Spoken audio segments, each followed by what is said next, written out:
Hello again, my name's Gary, and this is part 2 of a look at the Cosmos Quencer.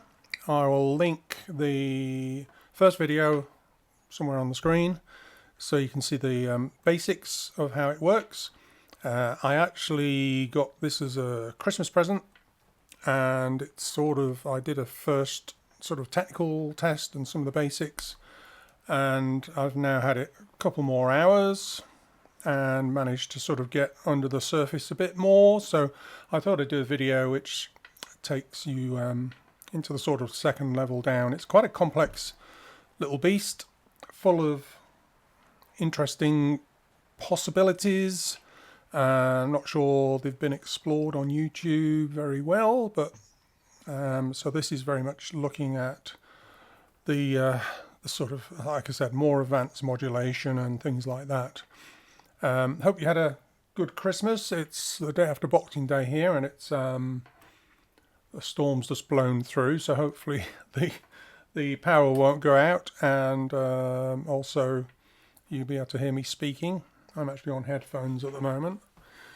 But just as a reminder of what this thing does, a sort of quick minute of the previous one, I'm just going to patch in a really basic gate and CV from it. So there's the gate actually going into a mult at the moment, because I'm going to a little later going to use a few of the gates into different things. And then we need a CV, note CV, which at the moment is just going straight into this mini synth, which is like a good, really basic VCO sound module with filter and VCA built in.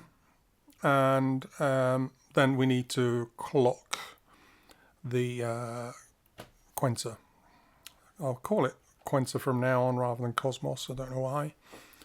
So let's go over the basics for those who are not going to go to the first video. So there's a nice reset thing. I've pressed these 3 buttons down here and then press the center button.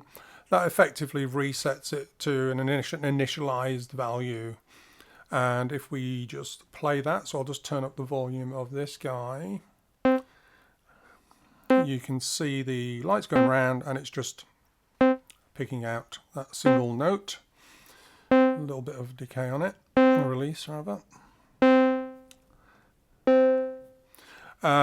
So the basics are the top level parameters, which is this circle here. The fill is really how many notes play within the assigned length. So you can see as I turn that, you get more notes. This next button is the length itself. So if I want only, say, 8 steps, I'll just set it to 8.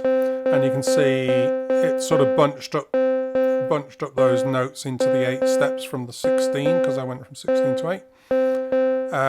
The next one is called rotation, which is about rotating the Euclidean pattern, which I won't go into for the moment. An important one is the range, which is how widespread the notes are. So at the moment you can see it bouncing between the octaves. An important one, just to get some melody going, is to choose a scale, because at the moment, and I'm going to try and not get my hand in the way of the camera, at the moment it's on a single note, but if we choose, say, a pentatonic scale, I don't know if you saw those blue dots, so that's if this is in C, C, D, E, and then G, A, you can just about see them lit up. There's a whole bunch of scales which I'll go into later. So we'll just choose the pentatonic. Back to going around the circles, a quick recap of the last video. So range, like I said, if we want a negative range, or want the range in the lower thing, we can turn it into the red, or higher range, turn it there. The shift key effectively moves the whole lot up and down, so if I want more bass notes in the sequence, I can turn the shift. I think the range is like 4 octaves, so that's 2 octaves below, and then I can go 2 octaves up. Maybe wrong there, sounds actually more. In fact, it might be 3 octaves. Either way, you see how this works. An important thing, which I didn't go into a lot of detail last time, is the pattern. So this is the shape of the sequence notes as it goes round this cycle. And what I'll do is on this side of the screen, I'll put a better version of this up. This is the sort of manual. So this has got 16 patterns built in, and if I put them on the screen you'll see them, but you can see number 1 is just basically going up, and I think it's set to number 1 at the moment because I reset the whole thing. So as a turn pattern, so number 2 is sort of an exponential. It rises quite quickly at the beginning and then flattens out, and you can see there's all these different curves. Hopefully you can see that on the camera. Yes, you can, just about. Perhaps I don't need to put the digital version up. You can always download the manual from the link in the description. But you can see all these shapes. One of my favourites is number 14. Just is it 15 or 14? Yeah, 14 I think. Just because it's more up and down and you get more variety of notes. So if I move the pattern to 14, you can hear it's bouncing around a bit more. To adjust the range and the shift a bit.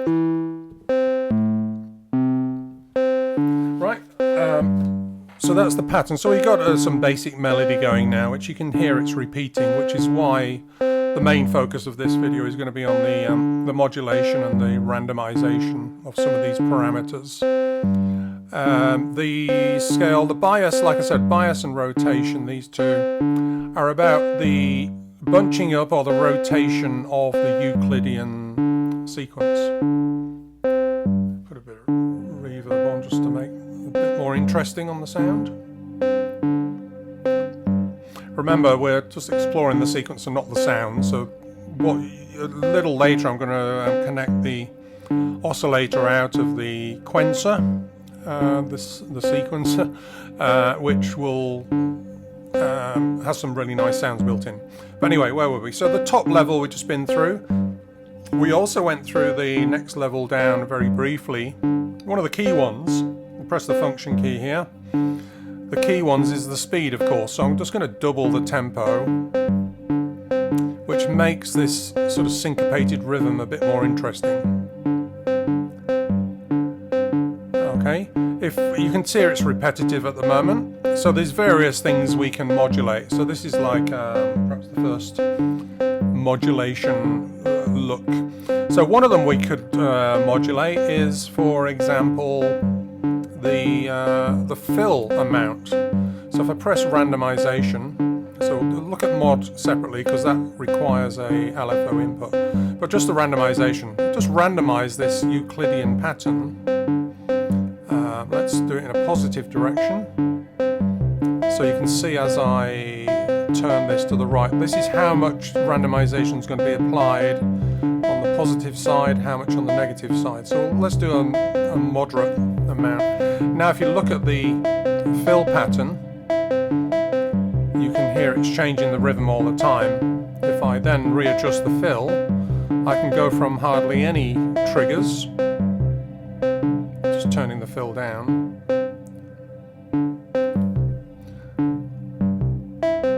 so you can hear it goes from hardly anything to suddenly randomizing more. So let's just reduce the randomizing on that just to show you some other types of randomizing we can do.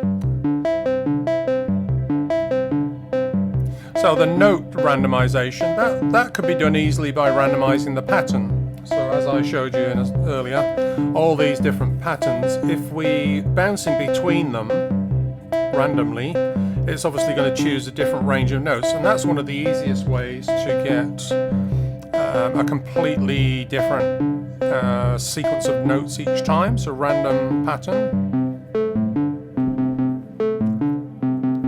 And because I did it in the positive direction, which means it was set on 14 plus, so I'm actually going to reduce the pattern now to somewhere near the beginning. So it's going to be choosing like from pattern 2 to pattern 16. So the notes are really probably never going to be the same twice. We can also randomize the shift so we can make it bounce between lower and higher octaves. So let's again do that positively. Do it negatively. This is randomizing the shift amount.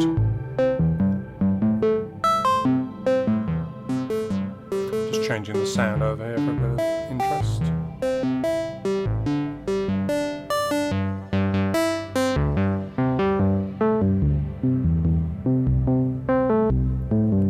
I'll put a kick drum in the background just so you can hear because we're going to get more into the pattern soon.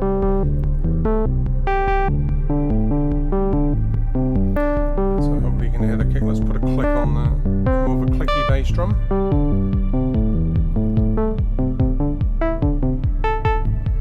Okay, so the fill control in performance is really important on this thing.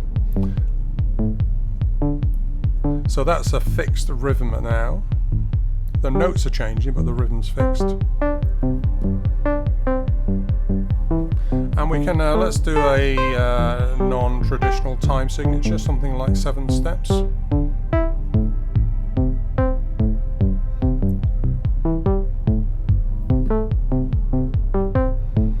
And of course, like I said, we can randomize the length as well, so we can go from, you know, like 1, 2 steps all the way up to 16. So let's randomize the length. And because when we go to the longer one, the fill means there's going to be less triggers in a longer step, so I probably need to increase the fill. So it's going to be super dense when it does a lower step range, of course.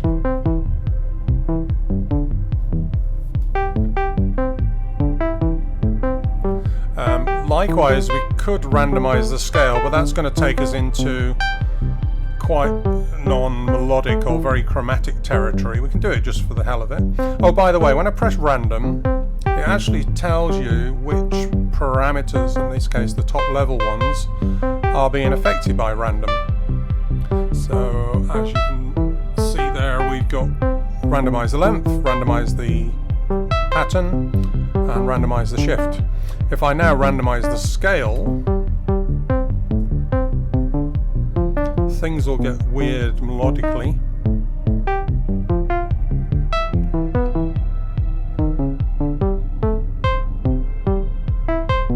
Don't know if I randomize it backwards. No, it needs to be in a positive direction, I think. I think this positive, as I turn it there, you can see it's going from green to red into the negative. I think the positive means that if you're set on quite a low scale, so let's go back, for example,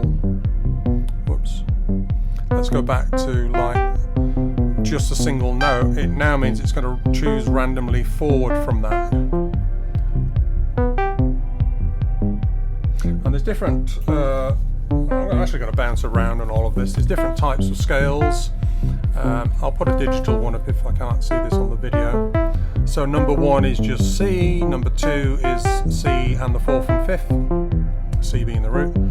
Number 3 is pentatonic, and then you've got some sort of Eastern scales, Pelog-like, Raga, Chinese-like, and then diatonic. So the diatonic one is basically the C scale. So might actually stick with that one for the moment. So what I'll do, so that's randomization. To clear everything that's random, so if you've created something that's a bit crazy, you just press the 3 keys here and click random, and it now resets all the random features that were there. So now, for example, I can choose, let's choose a diatonic scale. Okay. And because we reset the pattern at the moment, it's just doing a basic linear pattern going upwards. So let's choose our number 14 or 15 again, which bounces around a bit more.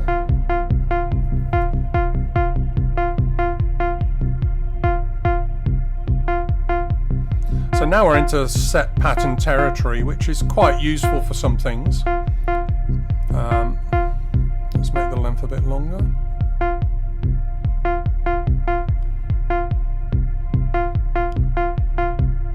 So we'll use, before I go into modulation, no, I'll keep this pretty pretty structured. So modulation is obviously a way. If I press modulation, nothing's happening because you've got to actually connect a mod source into there. So I'll use this just a middly LFO from Oct, which is an 8 LFO. Plug it into mod.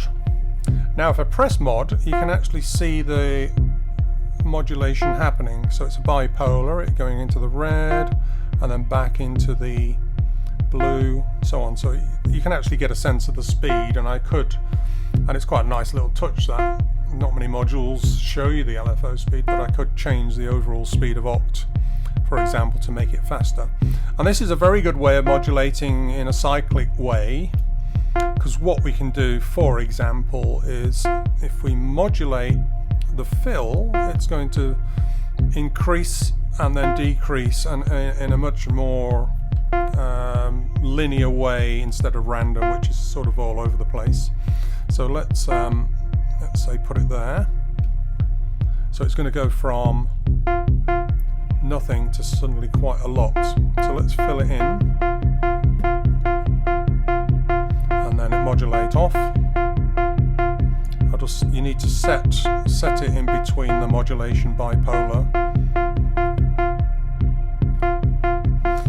We need a bit of range on this, so sorry, the melody's not particularly good at the moment because I'd set random on these.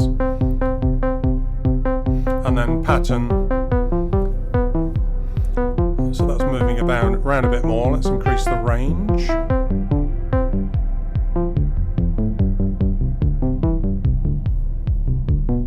So the reason for showing you this basic modulation is that you can hear it creates kind of a fixed pattern, but it's changing the rhythm within that pattern. If we modulated the pattern themselves in a positive direction, let's now we'll have modulated numbers of triggers and modulated pattern shape, which again is creating changes in the overall sequence, but in a much more linear way. So it will obviously repeat as it moves between the LFO cycles, and that may be more something that people want rather than totally randomized. We could also modulate the speed potentially, and to do that we have to press function mod and then use the subparameter of speed.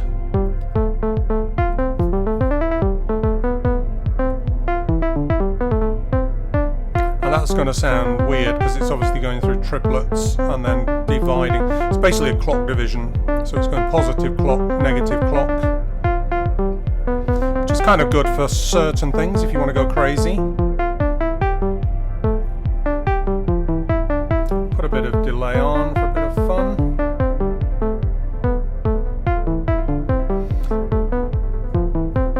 What I'm finding, obviously there's lots of modulation possibilities, and what I'm finding with this module is you can take it so far and then you sort of, I think, lose track of what's going on.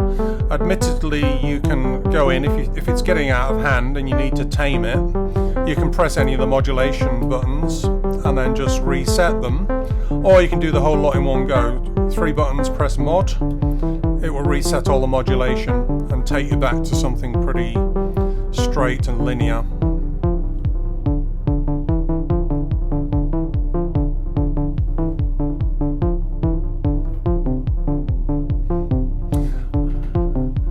Okay, so the subparameters I think I went through. There's a groove one. Let's just use this repetitive little sequence here. I'll take it to 8 steps.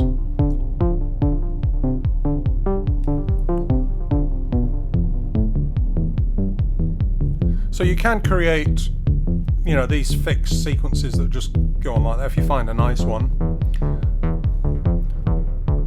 That could become the basis of your piece. You know, you just leave it there. But a little later in the performance, you just want to give it a bit of variation and spice. You can decide just by these, assuming you've got a modulation in, you can decide if I want like a linear modulation or something random. So let's just say if we wanted to randomize the notes, we just go quickly press random and then push the pattern up. So the notes would be changing constantly. If we didn't like that, we could just 3 buttons and random, it goes back to the same sequence. The only problem, I don't know if you noticed, it's a bit of a detail, but if I wanted to randomize or modulate, say modulate, because it's bipolar in this case, it would make much more sense if it's a unipolar, but bipolar, it's going to go forwards and backwards around the pattern that you've currently got set. So if you're up here, for example, in this case number 14 on pattern, 14, 15, 16, yeah, just counting.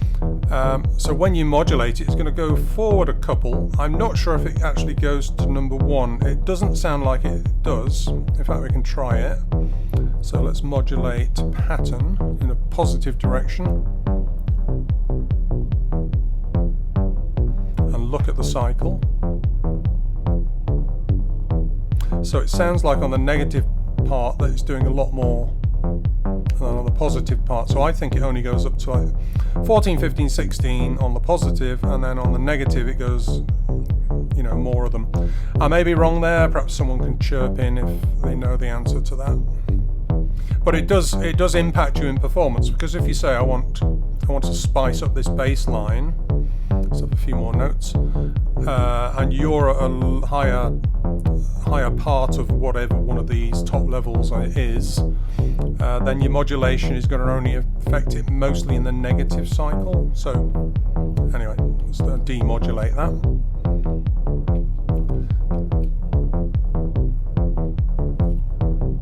Right, so are there any other things? Yeah, so the phase control, I don't think I touched last time. I may have explained it wrong as well.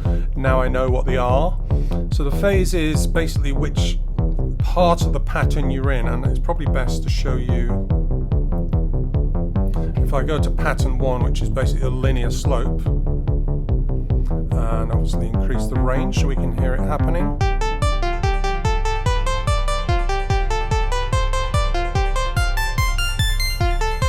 So this is just going upwards in one direction. The next pattern, I'll sorry, check my sheet. So let's look at number 5, for example, which is a triangle pattern. So this is up and down. Depending on your setting, I'll just decrease the range a bit.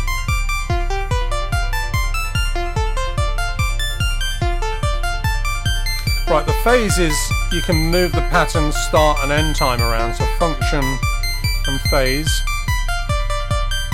Now we can get more of the downward slope if we wanted, by moving the phase towards the middle of the triangle, and a little bit of the up. We can increase the length to the full 16, we'll get the full cycle. Let's put the phase back to 0. Now it's going up, back down. So that pattern is based on a full 16 loop. We can now shift the phase, so we can have the if you like, the start of the sequence as it goes round to be more on the upslope or more on the downslope. So that's what the phase means on this. Make it a bit lower, I think. So I didn't describe that fully last time, so that's good to get that. I'll move the phase back to 0. Change the steps. A quick drink. Make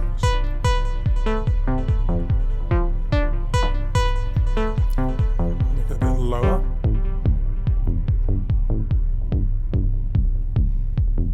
So you can get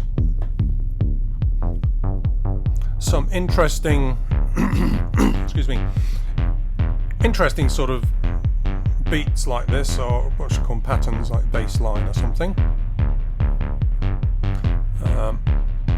And it doesn't take long to sort of zero in. I still require a bit more practice with it to sort of really understand how it's working. So very quickly we can go, right, let's settle on that. If you find something you like, there is a thing called scenes, which if I click on these little petals, see that yellow light, as far as I'm aware, I haven't done a lot of it yet, I've been fiddling with it, you can actually store, for example, that sequence on petal number 1. You can then do a bunch of changes and then store a different one on petal 2. So when you're playing back in performance, and I think this is permanent storage as well, so potentially you could set up 8 sequences, all with different modulations, randomization and all this sort of thing, on different scenes, and you know, the performance could be, let's start with that nice fixed bass line. I'm not keen on that one, let's change the pattern.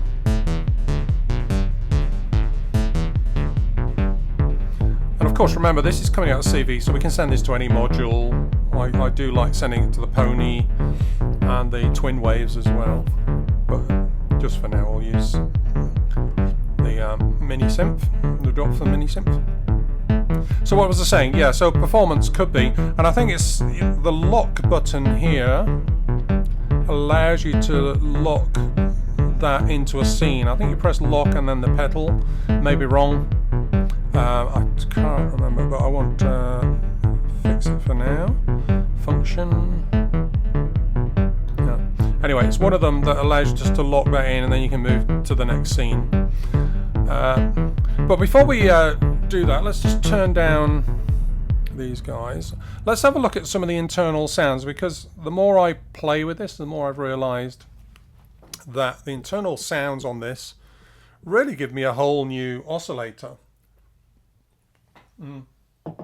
And again, I'll put a digital version on the screen if you can't see this, but there's effectively, I'll speak through these in words in a second, 16 digital waveforms in here, which are not just fixed as well. You can actually use the sub-parameter here called harm, which affects the sound in multiple ways. So let's have a listen to that. So I'm going to have to connect the oscillator output. In fact, just to show you that I'm not cheating in any way, not that I would. So the only thing, I can take modulation off. The only thing that's connected now is the clock from PAMS and the oscillator going into a VCA, because in a minute I'm going to use the VCA to envelope shape this, because it's actually a single continuous waveform.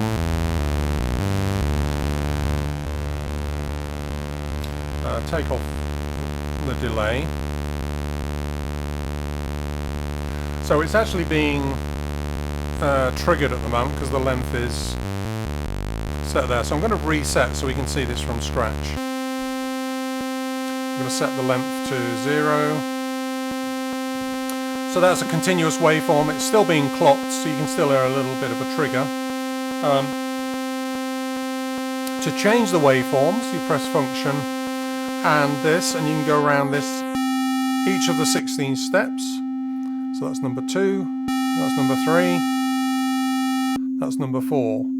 So let's just choose a something with a bit of brightness. Like number 3 is, according to the sheet, pulse wave modulated square wave, and the harmonization or harm subparameter changes the pulse width modulation. So we can do that function, and you can see, so we can have a nice modulated pulse width modulation. If we let's put harm back to 0. Let's choose a different sound. I'm just going to find one by ear because there's 16 to choose from. Some of these harmonization ones do actually add harmonies and quantizes them as well. So So chord saw, so number 9 is a chord saw, so I think that's number 9. And what happens with the, just turn it up, the harm subparameter. And it's not really adding an harmony there, it's adding different saws to it. Or is it? Probably makes sense to do this with a sequence running, and then we can actually see if there's any extra notes. So let's just turn the length up. And remember, we reset everything, so I've got a sort of built, yeah, we got chords in there. Let's just go from to the basic pentatonic, bit of a range, shift down a bit because it's a bit high, choose a nice up and down pattern, and then a bit of a faster tempo. So what I'm doing here is getting from initialized state to just something that's playing a sequence. Let's go twice as fast. So we are getting some harmonization on that sound. So there's your basic sound. So a few more steps. Turn the harmonization up. Yeah. So that's kind of nice. Very. And because it's quantized, it's keeping within the pentatonic scale. So if we choose a different scale,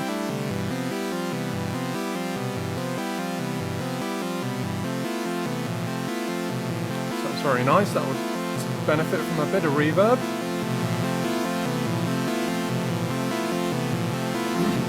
Right, this is a continuous waveform, as you can hear, but this would obviously make sense if you envelope shape it. So that's one of the reasons I've got this multed gate here, so I can just take the gate out, which is just going to trigger this mult, and then I'm taking one of these gates off to, make sure I got the right one, off to this pip slope, which is an envelope generator, and then that's controlling the VCA. So let's just turn the continuous down and now use the VCA'd one. So this is now enveloped by the pip slope. So very short,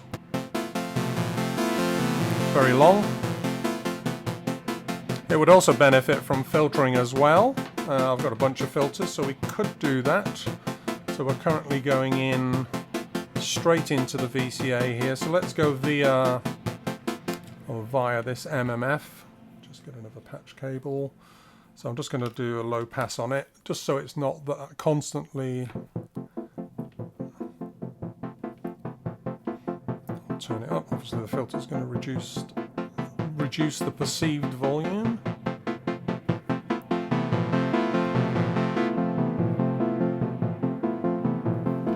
And once we got this, like the harm amount set, you can see it's set to about halfway there, we can have a listen to different waveforms just by going around the circle and seeing what the harm thing is. In fact, let's turn the harm all the way at max, see what effect it's having on things. We'd probably need a little more release to hear some of the effects.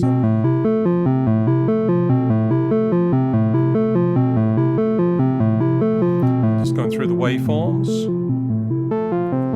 And again, you can check the manual for the different things here. Are there any of notes? Chord sign. Number 12 is a chord sign. Number bias steps. So let's try number 9, which I think I probably had just then. Oh, that's a nice one.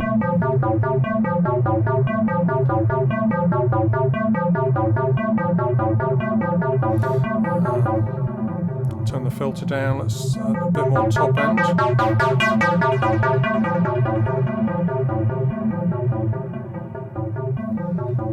Anyway, back to number 9, which is that one.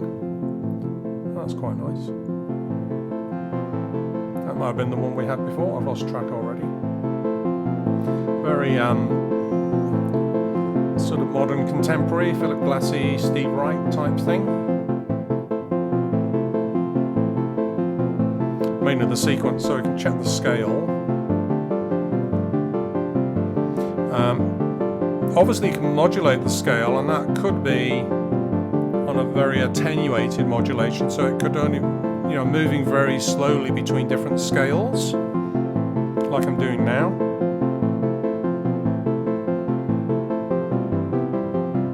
Which would work quite well with that one. In fact, let's take an oct, it's a very slow LFO off one of the bottom ones of the oct, just to hear this happening. Put in the mod, and now press mod and scale. So now it's going to be slowly moving through the scales. Excuse me. Which is quite nice in itself. Now, while that's doing its thing, I can play around the filters and the envelope.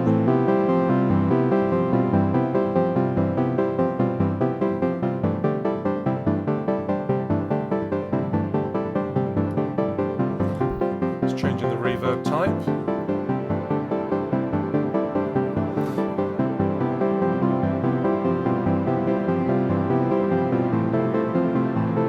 I'm going to do a third video, which is very much looking at different types of things you can do with this. So this is one of them I stumbled on a while ago. Kind of semi-randomly moving through the scales to create quite a rich tapestry going on. And when you combine that with like the polycinematic here, you can, which I was playing around with earlier. I don't want to see it on the video.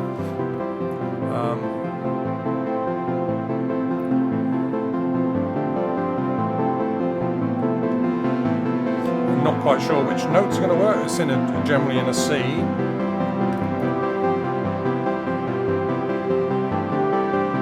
Sounding quite pleasant. Wrong note. Resolve it. Anyway, I'm playing a piece now, aren't I? Go away, you. Right.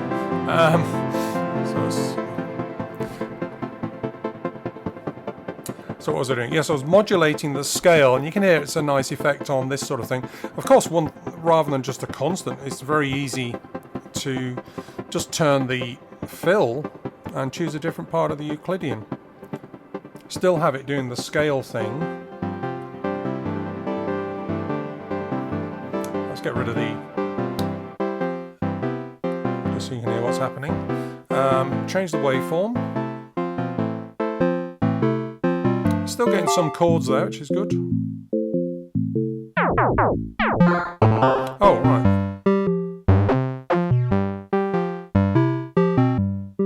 If we combine this with the mini synth, for example, then pan them to each side of the stereo. In fact, let's go back to that nice thing we had going a minute ago. So, what do we want? Waveform 9.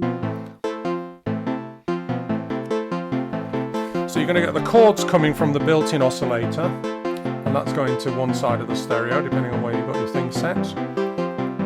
And then the single root note of the sequence is going to be passed to the mini synth on the other side of the stereo.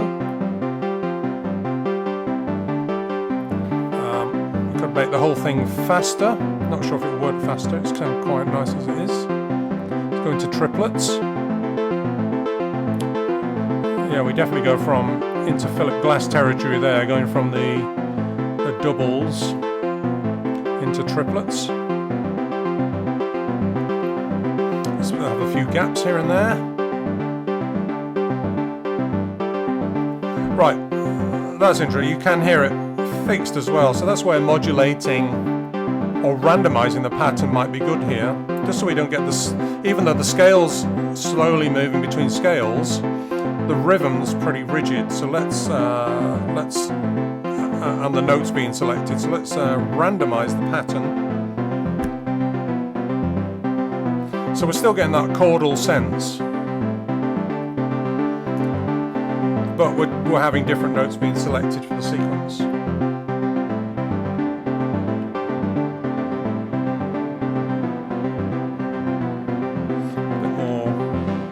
Top end on the built-in oscillator.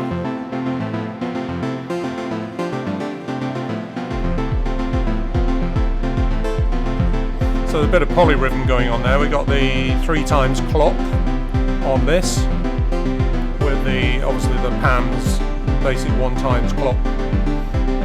Let's go to 4 times clock. No, it doesn't really work with this. Let's just leave it on the 2, which will work with the bass drum a lot better.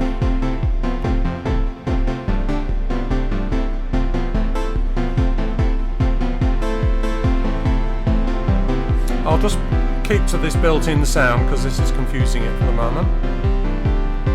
Right, I'm going to turn the harm off now because to hear this next bit we need to have it just as a pure note. And again, get rid of the effects so you know what's going on. I'll leave the bass drum quietly in the background. Right, I randomised the pattern, so I'm going to turn... In fact, I can just again reset random. It will still leave the modulation on the scale, which sounds quite nice at the moment. So what I wanted to show you, I didn't mention it last time, is this subparameter over here called sing. And this is quite a weird thing that I've got to explore. So there's again a whole chart, 16, sorry, just turn it off a sec, 16, oh excuse me, I just had some fizzy ginger beer. There's 32 different types of effects on the note that are basically portamento, vibrato, and is there anything else? Something called overshoot, not sure what that is. So what we can do is on the sing, so press the function and then turn the sing and go round, up and down. You can hear the types of things you can add to both the internal sound and the one that also comes out the CV. And some of them are really cute, which I'd probably use a lot because it really adds colour. A bit like the groove, which humanises the rhythm, the sing humanises or gives a bit of colour to the sound, or the note particularly. So that's your basic portamento, slightly different speeds.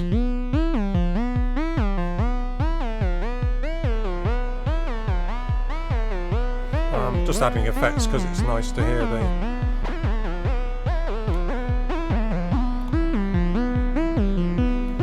And some of these are vibrato, so you need a longer sustain.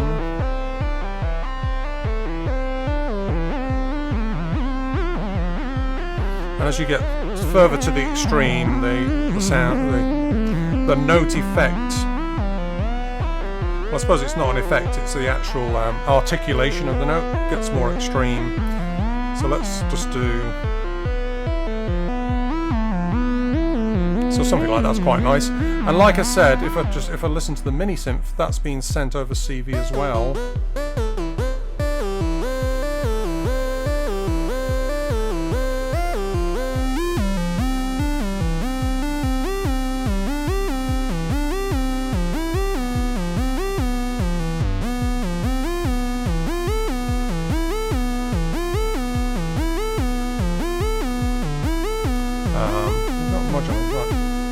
Okay, so that's sing. So that's well, I'm going to reset, see if there's anything else to talk about.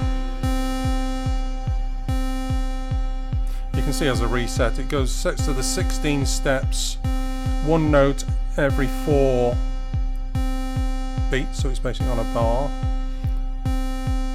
and it's on a C, so the scale's set to the middle C. If I wanted a lower start note, I can just turn the shift key.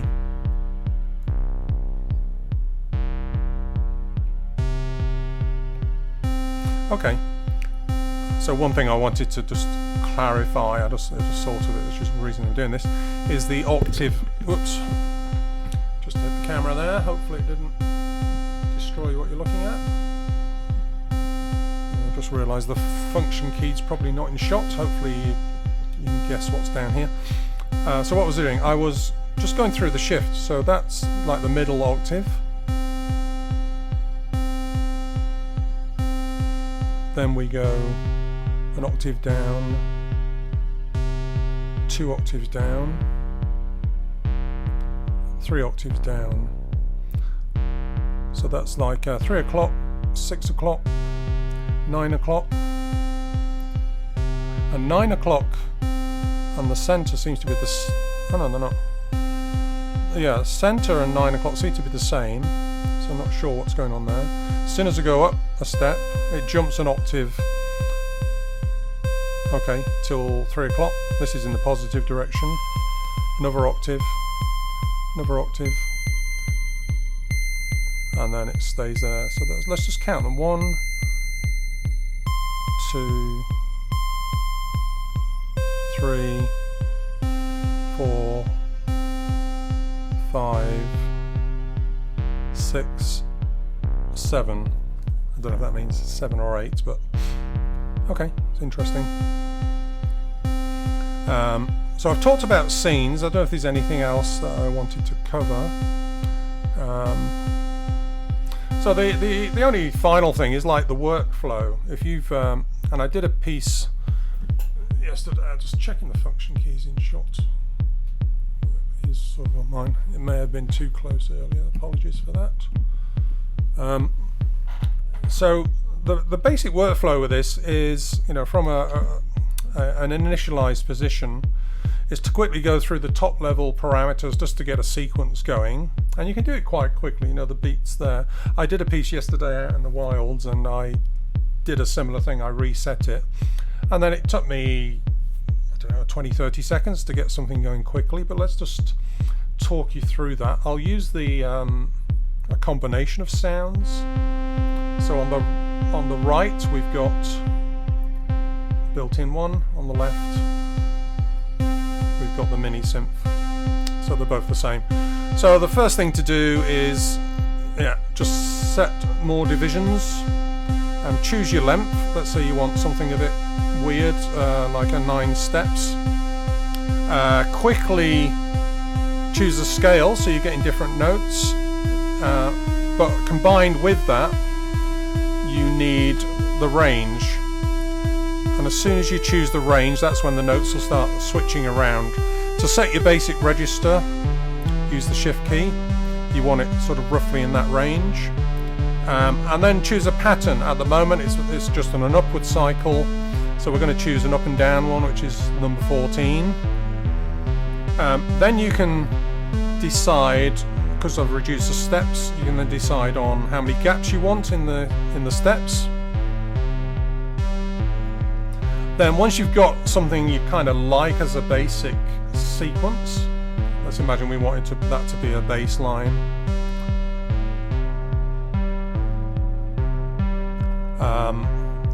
We then need to decide on some modulation. Do we want to modulate the scale, the pattern? We'll let's just randomize the pattern quickly, just so we're getting different notes. If you want different notes, that is. We can modulate the fill, so we get more and less notes. So we're going to get a lot more notes playing, and then it will suddenly go to less notes. But you need to reset. Once you set the modulation, you need to reset this fill, so you do get notes being taken away and added. So that's not totally intuitive in a live performance mode. And the modulation, the modulation is super slow. That explains it. Sorry, I connected it to a very slow one because we had the scale thing earlier. So that's making a bit more sense now. Let's go to a middly one. Let's have a look at the modulation speed. So that's quite good. You see, negative takes notes away, positive add notes. So I'm just reiterating what I've already said, but it's useful sometimes to go over the same things. Because if you're thinking of getting something like this, this is a lot. I mean, there's Euclidean sequences on the ornament and crime, and you can get lots of different ones as well. Bloom is not really Euclidean, it's very much a variation. I think they call it fractal sequencing, so it's very much set your sequence and then adjust fractal variations of that. This one's very Euclidean in style. The other big thing I did was the speed. Obviously you want, if you're doing more syncopated jazzy type stuff, then you really need the speed to be at least 2 or 4 times faster. So I'm going to let's choose a fast one because I haven't done that yet. and you can hear some crazy modulation, so I'm just going to clear modulation for now, just so we end up with a nice rhythmic syncopated thing. Oh, that's right, sorry, well, we're on the subject of rhythm. One of the things I really love to do is take a gate out, because this isn't just a sequencer for notes, of course. If I feed this into like the drum 2 over here, and bring that into the audio out,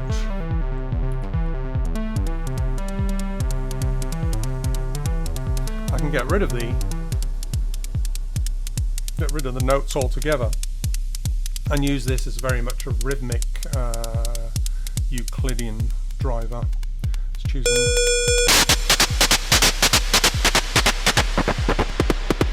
choosing a sound on the drum 2.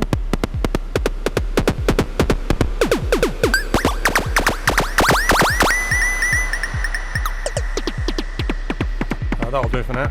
I could modulate it, sorry, I was just fiddling around with the sound there, but let's chuck a bit of modulation onto part of it.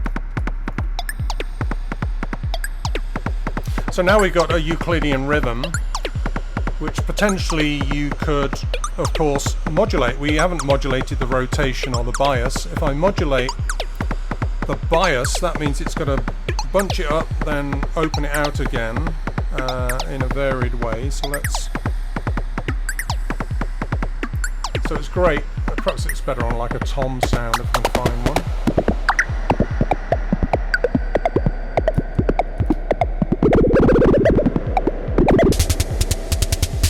Or snare.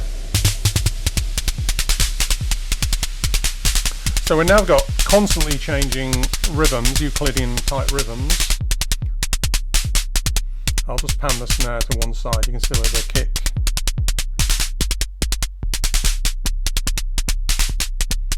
And the nice thing is, once you've got that rhythm set, of course, it's going to be linked to the melody. So you could bring in, let's bring in a very high mini synth. Oh, wrong one. Which is perfectly synced, in this case, to like that snare sound. And then, because I'm also using the oscillator from this Cosmos Quencer itself, I can bring that in.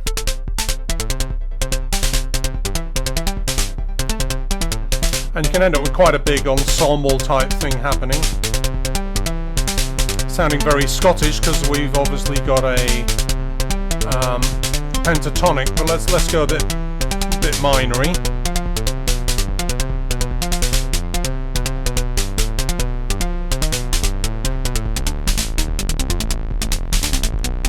And what I'm doing now is I think how this is meant to be used. Sorry, I'm shouting because I've got my headphones on. I'm trying to hear myself above the headphones. I think this is how it's meant to be used. You sort of set the seed, and then you vary the shift and the range, and have quite dramatic changes in the notes. You can go back to single notes by changing the range and the shift to singles. All the time the rhythm's constantly changing because we're modulating the fill in this case. Oh no, sorry, the bias. We can also modulate the rotation to make it even more complex. So we're now rotating the Euclidean. Let's make the steps a bit longer so we can have a bit more variation within the full sequence. A few more fill notes. What's that high pitch noise? Oh, it's the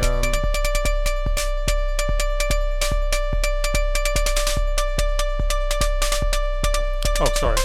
It's actually the built-in sound. It's too high.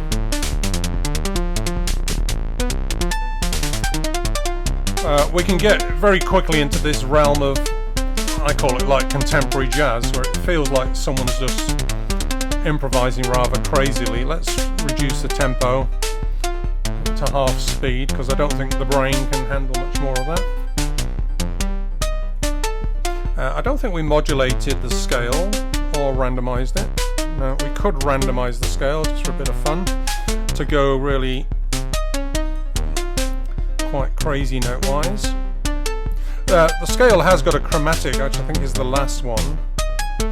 Yeah, so that you can see all the lights are on there, so there's all the 12 notes are chosen. But because I'm randomizing anyway, it's bouncing between the scales. We could, you know, you don't need to attenuate the modulation because of course the attenuation is built into, so I press mod. If I wanted to have a slight change in the speed, I could press mod and speed, but just a small amount. Oh, sorry, I pressed the wrong one. I need to press function and mod to get super crazy.